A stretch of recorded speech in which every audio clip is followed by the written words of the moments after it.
Bon, Louise Michel, j'ai plein de souvenirs avec toi, des beaux souvenirs en plus, parce que malgré ta situation de rue, tu es toujours souriante. On rigole dans la rue, et même au mois de mars, tu te rappelles, au tout début, les premiers jours du confinement, où je te découvre au pied d'une pharmacie avec ton compagnon Guy, avec les chiens, et où il n'y avait plus rien à manger, plus de manches, plus rien à boire, on ne pouvait pas se laver les mains, tout était fermé. Comment tu as vécu ce confinement à la rue? Très inquiète au départ, Oui. super inquiète, quoi, comme tout le monde, parce qu'on ne savait pas ce qui allait se passer, c'était le premier confinement. Savoir comment les gens allaient se comporter dehors, la police, les autres personnes à la rue, Oui. et puis les associations qui étaient plus là, plus loin. Oui. Et finalement, ça s'est heureusement, au bout de 15 jours qu'on Oui. pu revenir, ça a été un côté rassurant aussi, de voir d'autres personnes. Parce que je me rappelle, les bénévoles donnaient la main dans le soi, il faut s'en souvenir qu'au tout début du confinement, au 16 mars, au soir, les maraudes en France se disaient on n'a plus le droit de faire des maraudes. En écoutant le président, on avait tous compris cela. Moi, heureusement, j'ai eu avec le jeu de mon réseau, dès le 17 mars, monsieur le préfet, que je remercie, qui m'a dit, mais monsieur Roffard, c'est tout à fait possible de faire des maraudes malgré le confinement pour prêter assistance aux personnes vulnérables à la rue. Et donc, on a été en France la première association à redémarrer. Et les 10 premiers jours, on peut dire qu'il n'y avait personne, il n'y avait que donner la main dans le soi. Et puis, comme on a beaucoup médiatisé, on a beaucoup parlé de nous, on a fait beaucoup de vidéos pour dénoncer la situation, pas d'eau, pas de manche. Faire démarrer d'autres choses. Voilà, et il y a eu un bouillonnement, il y a eu plein de gens qui sont venus, on a eu une cuisine, on avait des triporteurs, on avait des chefs, des grands chefs qui sont venus, on avait d'autres associations qui sont revenues en voyant que donner la main y était, et on a eu un bouillonnement, il y a une 50aine de structures qui pendant le confinement sont venues. On a même, le 8 mai, tu te souviens, on a offert des médailles en chocolat aux sans-abri et aux bénévoles, le 8 mai 2020, et je demande toujours la Légion d'honneur à nos bénévoles et même aux sans-abri qui ont passé le confinement pour rappeler que c'était extrêmement courageux, parce que moi au début, le 17 mars, quand je suis reparti dans la rue, j'ai demandé l'autorisation à ma femme et à sa fille. Est-ce que vous me donnez le droit d'y aller? Parce que T'allais dans l'inconnu aussi? J'allais dans l'inconnu. D'accord. On risquait notre santé et la santé de ceux qu'on aime. Donc je me suis posé une question. Moi j'avais envie d'y aller, mais j'ai demandé le feu vert à mon entourage. Et les filles, elles m'ont dit vas-y Jean-Marc.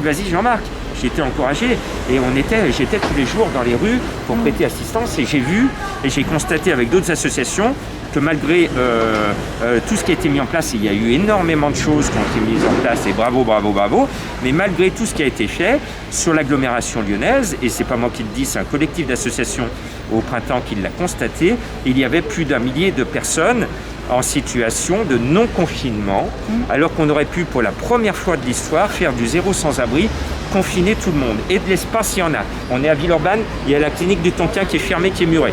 Déjà, rien qu'on aurait réouvert, en écoutant donner la main, la clinique du Tonkin, on résolvait plein de problèmes. Le souci, c'est que les élus, on a de bonnes solutions, mais les élus, pour l'instant, ne nous écoutent pas. Alors, on est positif, on sait qu'un jour ou l'autre, un ou une élue va nous écouter. Et nous, on a besoin, Louise Michel, maintenant, pour te sortir de cette situation, avec ton compagnon Guy, c'est de te trouver du travail. Alors, dans quelle piste professionnelle tu peux t'orienter? Le travail que je faisais avant. C'est-à-dire? Donc j'étais conductrice de ligne en agroalimentaire, en produits sensibles. Conductrice de ligne en produits agroalimentaires. Voilà, en conditionnement, oui. En production aussi, et produits sensibles, donc tout ce qui est en produits laitiers. Oui. Ça, j'ai toujours travaillé là-dedans, en intérim. En intérim. Et je suis capable de bosser là-dedans, il n'y a pas de problème. Mais après, c'est vrai qu'il y a peut-être un peu de changement, même reprendre une formation, quoi que ce soit, moi j'en serais capable. Oui, mais déjà un travail pour démarrer, oui. Au moins pour... Tu as fait les vendanges aussi? Oui, j'ai fait les vendanges. Donc tu veux bien de travailler un petit peu. Est-ce que tu as fait du service en restauration? Est-ce que tu as déjà fait il y a longtemps, oui. Il y a longtemps? J'ai fait ça avec... oui.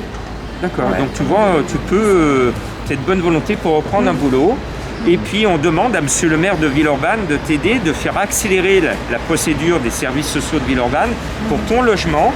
Parce que nous, on a promis à toi, Louise Michel et à Guy, de vous offrir votre premier mois de loyer et l'assurance de l'appartement. Mais on ne peut pas y arriver si la mairie de Villeurbanne et si monsieur le maire ne nous reçoit pas.